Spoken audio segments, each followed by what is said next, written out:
Now, I'm sure in your experiences in school and applying to college and picking your major and deciding what you want to do with life, I'm sure people have told you to make sure you have something to fall back on. Make sure you got something to fall back on, honey.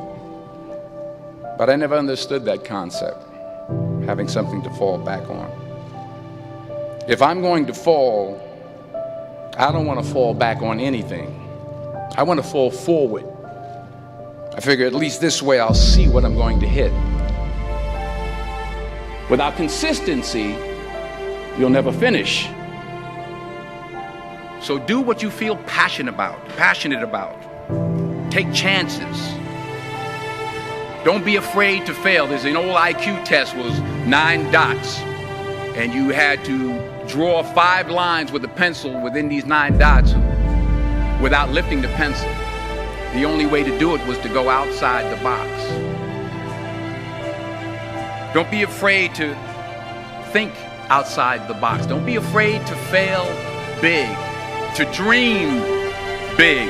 But remember, dreams without goals are just dreams. Reggie Jackson struck out 2,600 times in his career, the most in the history of baseball. But you don't hear about the strikeouts. People remember the home runs.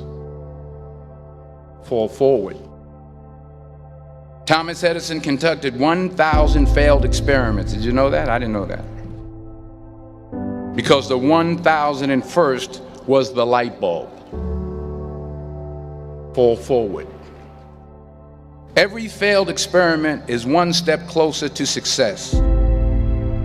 You've got to take risks, and I'm sure you've probably heard that before, but I want to talk to you about why that's so important. You will fail at some point in your life. Accept it. You will lose. You will embarrass yourself. You will suck at something. There's no doubt about it. And I know that's probably not a traditional message for a graduation ceremony, but hey, I'm telling you, embrace it, because it's inevitable.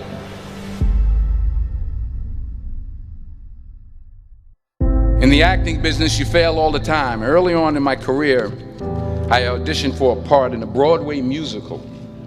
Perfect role for me, I thought, except for the fact that I can't sing. I didn't get the job.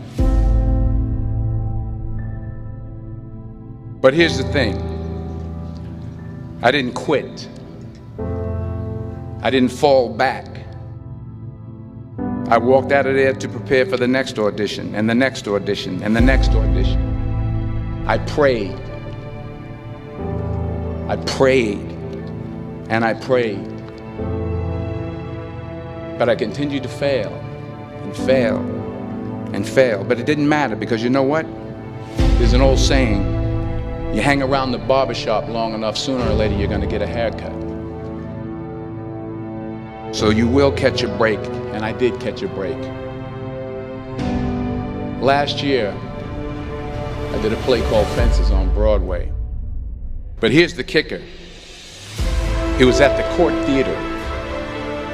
It was at the same theater that I failed that first audition 30 years prior. The point is, every graduate here today has the training and the talent to succeed. But do you have the guts to fail? If you don't fail, you're not even trying. I'll say it again. If you don't fail, you're not even trying. To get something you never had, you have to do something you never did.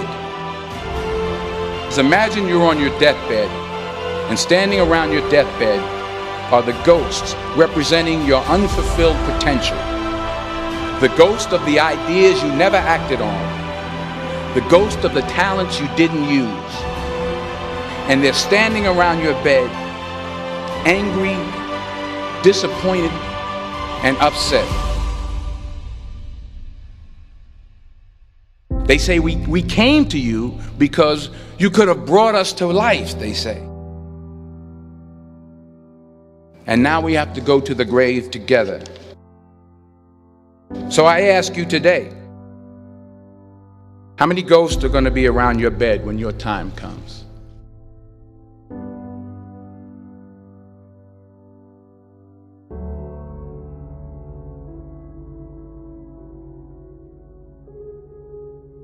I just got back from South Africa. It's a beautiful country, but there are places there with terrible poverty that need help.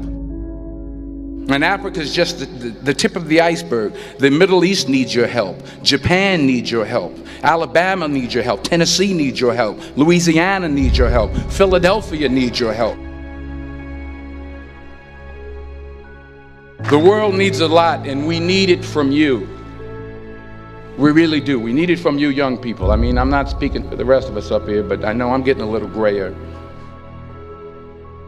We need it from you, the young people, because remember this. You got to get out there. You got to give it everything you got, whether it's your time, your talent, your prayers, or your treasures.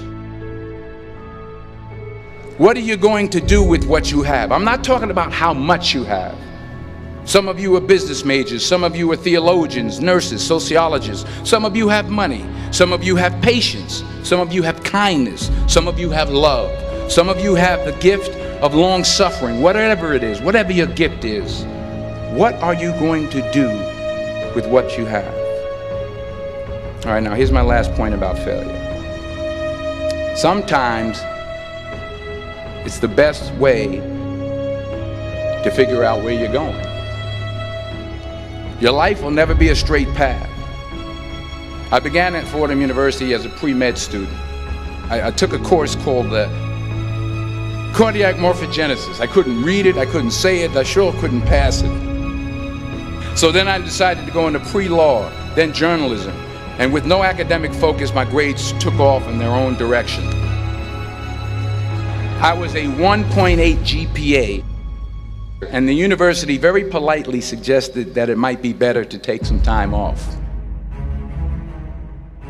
I was 20 years old. I was at my lowest point. And then one day, and I remember the exact day, March 27th, 1975, I was helping my mother in her beauty shop. My mother owned a beauty shop up in Mount Vernon. And there was this older woman who was considered one of the elders in the town. And I didn't know her personally, but I was looking in the mirror, and every time I looked at the mirror, I could see her behind me, and she was staring at me. She just kept looking at me. Every time I looked at her, she kept giving me these strange looks. So she finally took the dryer off her head and she said something I'll never forget. She said, "Young boy, I have a prophecy, a spiritual prophecy." She said, "You are going to travel the world and speak to millions of people." And in the years that followed, just as that woman prophesied, I have traveled the world and I have spoken to millions of people through my movies. Millions who up till this day couldn't see me, who up till this day I couldn't see while I was talking to them, and they couldn't see me, they could only see the movie. They couldn't see the real me. But I see you today, and I'm encouraged by what I see. And I'm strengthened by what I see. Because taking risk is not just about going for a job. It's also about knowing what you know and what you don't know. It's about being open to people and to ideas.